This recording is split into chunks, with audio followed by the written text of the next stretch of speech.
Sungguh-sungguh Allah sangat ridho ketika seorang hamba itu makan. Makan ketika sesuap nasi dia muji Allah. Ketika minum seteguk nasi dia muji Allah. Itu kalau orang diridhoni Allah itu wali betul. Itu untuk jadi wali itu gampang. Kamu makan ridho. Kamu ninjak buminya Allah ridho seneng. Kamu hidup keseharian aman seneng. Nah ini supaya sampean kita semua ngaji betapa panduan Rasulullah untuk menggapai ridho Allah itu banyak yang keseharian sekali. Saking kesehariannya banyak dalam hadis dan itu sahih. Nabi menyebut hal-hal yang keseharian. Hatta ma tas'alu fi imra'atika. Kamu punya uang kemudian istri kamu bisa makan itu ibadah. Bahkan sebagian ibadah itu dicontohkan Nabi yang akhirnya diprotes sahabat. Yaitu wafi buti ahadikum sodakoh. Kamu menggauli istri kamu itu ya sodakoh. Sampai sahabat bilang yang benar ya Rasulullah. Ayati ahaduna syahwatahu wa huwa lahu ajrun. Masa urusan biologis, urusan syahwat kemudian dia dapat pahala. Nabi menjawab, alaysa lawadu'aha fi haramin akana alaihi wisrun. Bagaimana kalau dia meletakkan ke yang tidak benar itu kan dosa. Nah, hal-hal seperti ini yang saya ingin teman-teman semua. Saya juga agak ingin ngaji demi Anda juga enggak ingin. Itu dosa sekali ngaji kok pesanan kelompok tertentu itu enggak boleh. Islam itu untuk semua. Jadi ya cuma karena di depan saya jenengan ya seakan-akan jenengan korbannya. Itu ada ilmunya dalam usul fikih itu. Jadi orang itu harus ngaji usul fikih. Nama yang disebut, mungkin Mas Sufyan masih ingat zaman ngaji usul fikih. Nama yang disebut itu tidak jaminan sebagai prioritas perintah. Jadi misalnya gini, kebetulan yang di depan Nabi itu Abu Dzar. Nabi ya bilang, ya Aba Dzarin ini uhibbuka misalnya, atau ya Mu'ad ini muhibbuka, atau ya Abu Hurairah ini uhibbuka misalnya. Banyaklah riwayat yang Nabi nyebut ya Aba Dzarin, ya Mu'ad, ya Abu Hurairah. Kemudian misalnya Nabi meneruskan khitab, ini uhibbuka, saya mencintai kamu, fakul dubur sholatin, atau sebagian riwayat disebut fala tada'an dubura kulli sholatin, Allahumma inni ala dzikrika wa syukrika wa husni ibadatik. Saya mencintai kamu, siapa saja. Mu'ad bisa, Abu Dzar bisa siapa? Saya mencintai kamu, mohon kalau habis sholat kamu jangan lupa wiridan Allahumma a'inni ala dzikrika wa syukrika wa husni ibadatik. Ya Allah, tolong kami permudah supaya mudah ingat engkau. Anda tidak bisa mentang-mentang. Wong nama saya Parmin.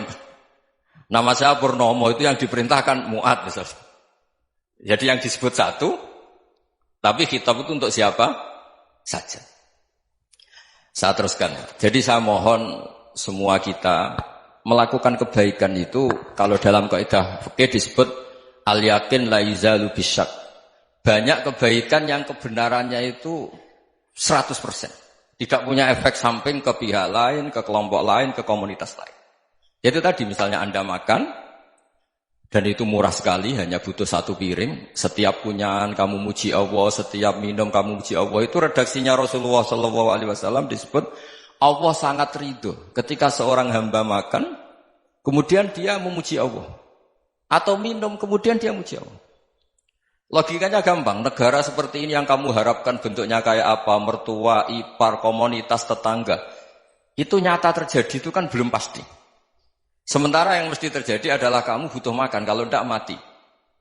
Butuh minum, kalau tidak mati. Butuh bumi yang nyaman ditempati, kalau tidak kita juga mati. Sebab itu Allah kalau menyebut nikmatnya itu hal-hal yang keseharian.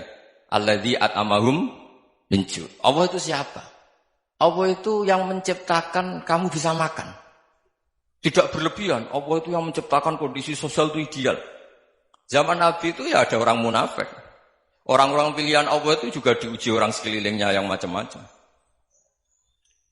Semua diuji sesuai konteks zaman dan waktu. Nah, tapi ada ibadah-ibadah yang selalu disarankan Nabi. Sampai Nabi itu pernah ditanya, ayul islami khairun ya Rasulullah, Islam terbaik itu gimana? Jawaban Nabi itu unik. It'amut to'am. Islam terbaik itu ya makan-makan, santai-santai.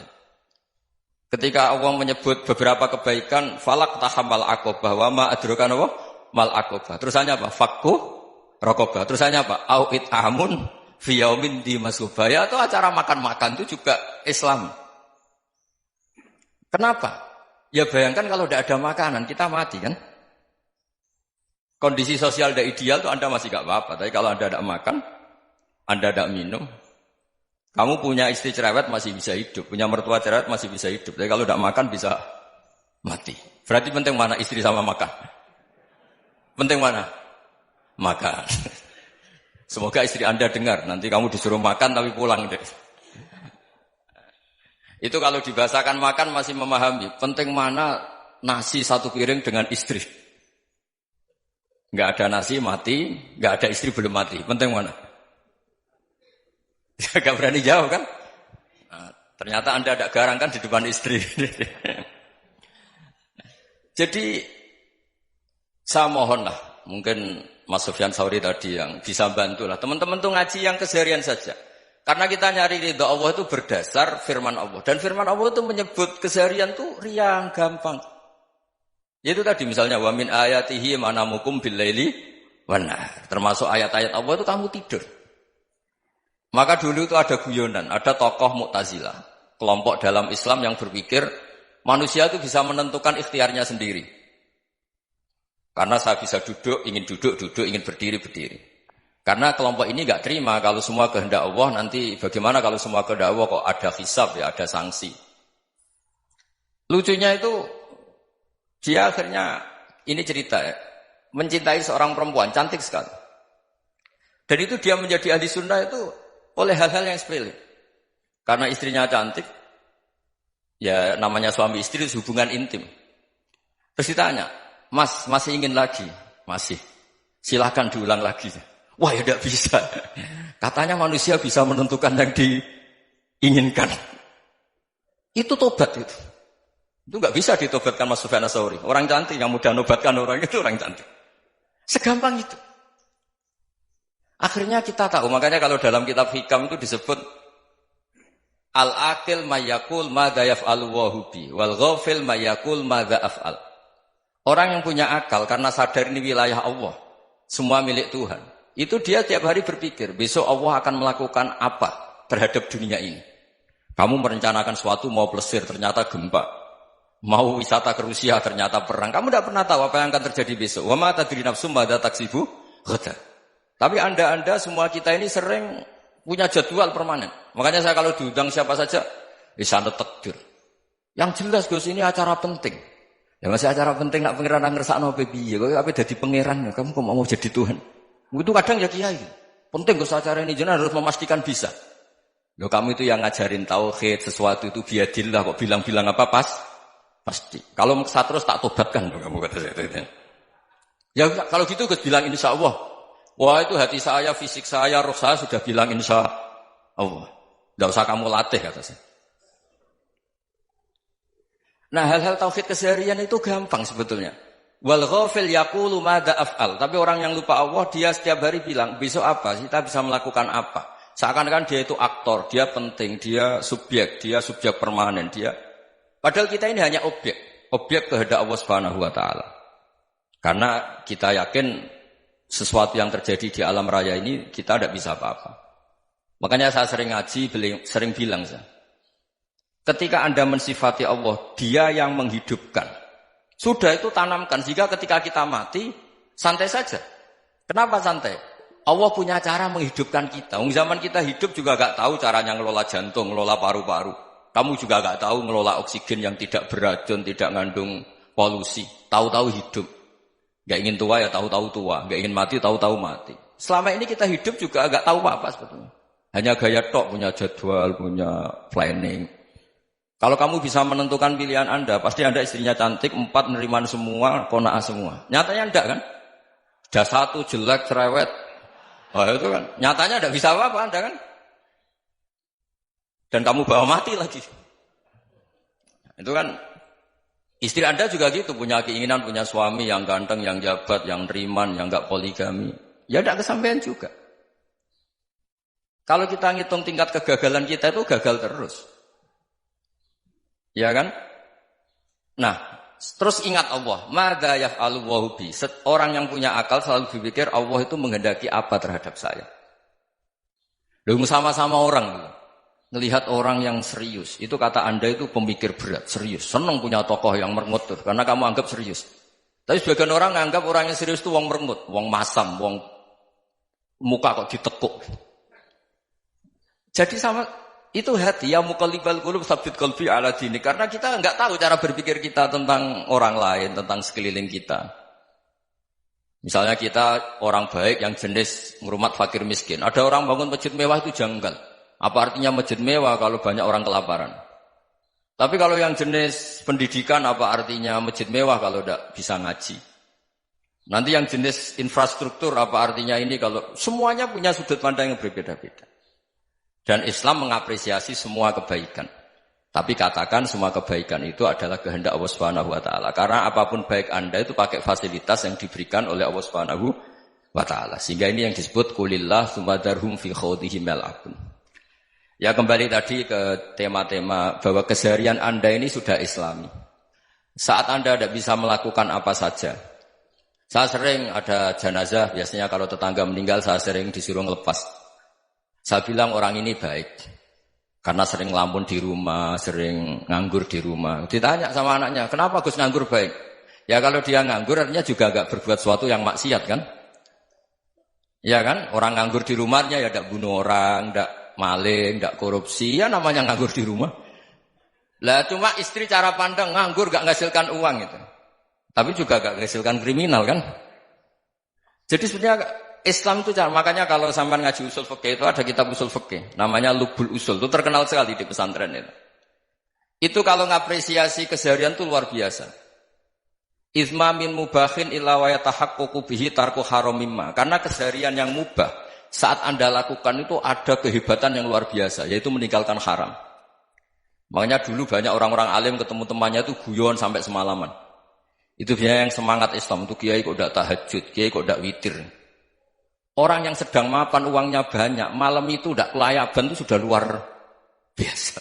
Melawan nafsu supaya tidak maksiat itu sudah luar biasa. Supaya lupa guyon sama temannya semalaman sampai subuh.